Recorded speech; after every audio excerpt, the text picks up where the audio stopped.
సంపదను పెంచుకోవడానికి అనేక రంగాల్లో పెట్టుబడి పెడుతూ ఉంటారు. అలాంటి వాటిలో స్థిరాస్తి ఒకటి. ఇతర పెట్టుబడి ఐచ్ఛికాలతో పోలిస్తే స్థిరాస్తిలో రాబడి కొన్నిసార్లు తక్కువగా ఉండొచ్చు. కానీ ఇన్వెస్టర్స్ రియల్ ఎస్టేట్ పెట్టుబడి శాశ్వత స్టాండర్డ్ పెట్టుబడి సాధనంగా చూస్తారు. స్థిరాస్తిలో రెండు రకాల ఆదాయాలుంటాయి. ఒకటి మంచి రెసిడెన్షియల్ ఏరియాలో ఆస్తి ఉంటే అద్దె ఆదాయం ఉంటుంది. అలాగే కాలక్రమేణా కొన్నిసార్లు ఆస్తి విలువ ద్రవ్యోల్బణానికి మించి కూడా పెరుగుతుంది. ఈ రోజు ఉన్న ఆస్తి విలువ కొన్ని నెలల తర్వాత అలా ఉండదు, పెరుగుతూనే ఉంటుంది. స్థలాల విలువ, నిర్మాణంలో ఉపయోగించే మెటీరియల్స్ ధరలు కాలానుగుణంగా పెరగడం కూడా దీనికి ముఖ్య కారణం.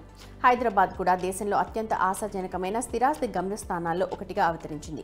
విశాలమైన మెట్రోపాలిటన్ ప్రాంతాన్ని ఔటర్ రింగ్ రోడ్తో అనుసంధానించడం వల్ల గ్రేటర్ హైదరాబాద్ రూపురేఖలే మారిపోయాయి. దీంతో హైదరాబాద్ హౌసింగ్ ధరలు 5 ఏళ్లలో 10 నుంచి 11% పెరిగాయి.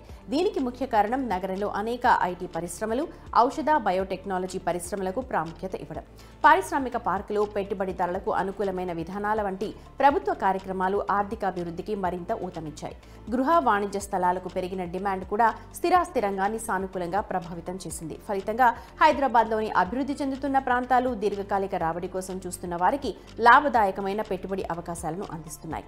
గచ్చిబౌలి, మాదాపూర్, కొండాపూర్, మియాపూర్, తెల్లాపూర్, కోకాపేట్, నార్సింగి ప్రముఖ రియల్ ఎస్టేట్ హాట్స్పాట్స్గా అభివృద్ధి చెందాయి. స్థిరాస్తి రంగంలో దేశంలోనే అత్యంత ప్రభావిత రంగాల్లో ఒకటి. ఇది పెద్ద శ్రామిక శక్తిని కలిగి ఉండటమే కాకుండా జీడీపీలో దీని వాటా 7% ఉంటుంది. ముంబై, ఢిల్లీ, ఎన్సీఆర్ వంటి మెట్రో నగరాలు అనేక వ్యాపారాలకు కేంద్రాలుగా ఉన్నందున పెట్టుబడి పరంగా కూడా మరింత ఆకర్షణీయంగా మారాయి.